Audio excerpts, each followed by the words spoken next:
আমার মেয়ের চিকেন খুবই পছন্দ। তো আজ ভাবলাম চিকেনটাকে একটু আলাদাভাবে রান্না করি। তো চিকেনটাকে ভালো করে ধুয়ে নিলাম। ওর মধ্যে আদা রসুন বাটা দিয়ে দিলাম ১ বড় চামচের মতন। জিরে গুঁড়ো, ধনে গুঁড়ো, লাল মরিচের গুঁড়ো আর কালো মরিচের গুঁড়ো দেওয়ার পর একটুখানি লেবুর রস দিয়ে দিলাম। দিয়ে ভালো করে মাখিয়ে মেরিনেট করে আমি ০.৫ ঘন্টার জন্য রেখে দিলাম সাইডে। এটা আপনারা চাইলে ১৫-২০ মিনিট রাখলেও হবে।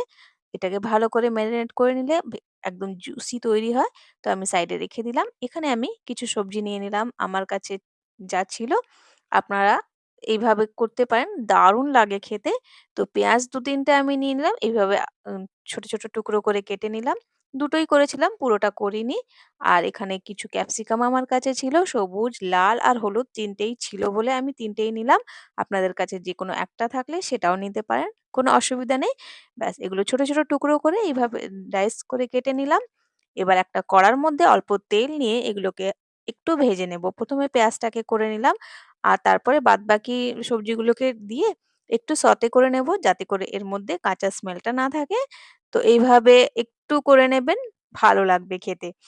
তো এখানটায় এবারে এটাকে আমি বের করে রেখে দিচ্ছি। খুব বেশি কিন্তু পোড়াবেনও না আর খুব বেশি যেন এটা রান্না না হয়ে যায়। তো এখানে আমি বের করে রেখে দিচ্ছি। আর এটার মধ্যে অল্প তেল দিয়ে একটু খাড়া গরম মসলা দিয়ে দিলাম, দারচিনি আর লবঙ্গ আর এলাচ। এগুলোর মধ্যে ম্যারিনেট করা মাংস দিয়ে দিলাম। আর একটু মিডিয়াম টু হাই ফ্লেম রেখে এটা একটু আমি ভেজে নিচ্ছি। লো ফ্লেম রাখবেন না, হাই ফ্লেমে রাখবেন। কারণ এটা যদি লো ফ্লেমে রাখেন অনেকটা জুস ছেড়ে দেবে চিকেন আর একদম ড্রাই হয়ে যাবে। সেইজন্য মাংসটা হয়ে যাওয়ার পর এটাকে আমি তুলে সাইডে রেখে দিচ্ছি। আর এটার মধ্যে আবারও নিয়ে নেব একটু তেল। তো তেল এখানে আমি খুব কম ইউজ করছি। আর এটার মধ্যে দিয়ে দিচ্ছি একটা পেঁয়াজ, মিডিয়াম সাইজের বাটা পেঁয়াজ দিয়ে দিলাম আর ভালো করে এটাকে কষিয়ে নেব ১ম এ। তেল ছেড়ে দিল, এখন দিয়ে দিচ্ছি ১ বড় চামচ আদা রসুন বাটা।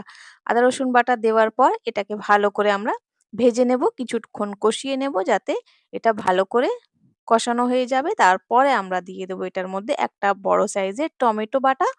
দেওয়ার পর মসলাটাকে আমরা এবার ভালো করে আবারও কষিয়ে নেব। তেল ছাড়া পর্যন্ত অবশ্যই কষাবেন। তারপরে দিয়ে দিচ্ছি এখানে মসলা, হলুদ গুঁড়ো দিয়ে দিলাম 1/4 চা চামচ, লাল মরিচ গুঁড়ো আধা 1/2 চা চামচ, জিরে গুঁড়ো 1/2 চা চামচ আর ধনে গুঁড়ো ১ চা চামচ, কালো মরিচের গুঁড়ো 1/4 চা চামচ দেওয়ার পর নুন দিয়ে ভালো করে আবারও কষিয়ে নিলাম। এটার মধ্যে দিয়ে দিচ্ছি সেই ভাজা সবজিগুলো আর দেওয়ার পর ভালো করে একটু নাড়িয়ে চাড়িয়ে এটার মধ্যে এবার মাংসটাও দিয়ে দেব। আর অল্প একটু জল দিয়ে এটাকে রান্না করব। তো যদি মনে করেন যে সবজিগুলোকে একটু ক্রাঞ্চি রাখবেন তাহলে পরে এড করবেন। আমি ১ম এ এড করেছি কারণ আমি এটাকে একটু ভালো করে কুক করে নিতে চাই সেইজন্য। তো আমি রান্না করে নিলাম ঢাকা দিয়ে আর দেখুন আমাদের একেবারে তৈরি হয়ে গেছে। যেহেতু মুরগির মাংসটা খুব কম সময় লাগে, যেরকম মাংস নেবেন সেটার উপর ডিপেন্ড করছে আপনারা কখন সবজিগুলো এড করবেন। তো ব্যাস আমাদের তৈরি হয়ে গেল। আর জাস্ট একদম গরম, গরম ভাত হয়েছিল আর তার সাথে এটা। দারুণ লাগছিল কম্বিনেশনটা। একবার ট্রাই করলে পারেন। যদি মনে হয় যে হ্যাঁ, ভালো হয়েছে একটা লাইক অবশ্যই দেবেন। সাথে চ্যানেলটাকে সাবস্ক্রাইব করে নিয়ে পাশে থাকার অনুরোধ রইল। আজ তাহলে আসি বন্ধুরা। আবার দেখা হবে। Bye, have a nice day.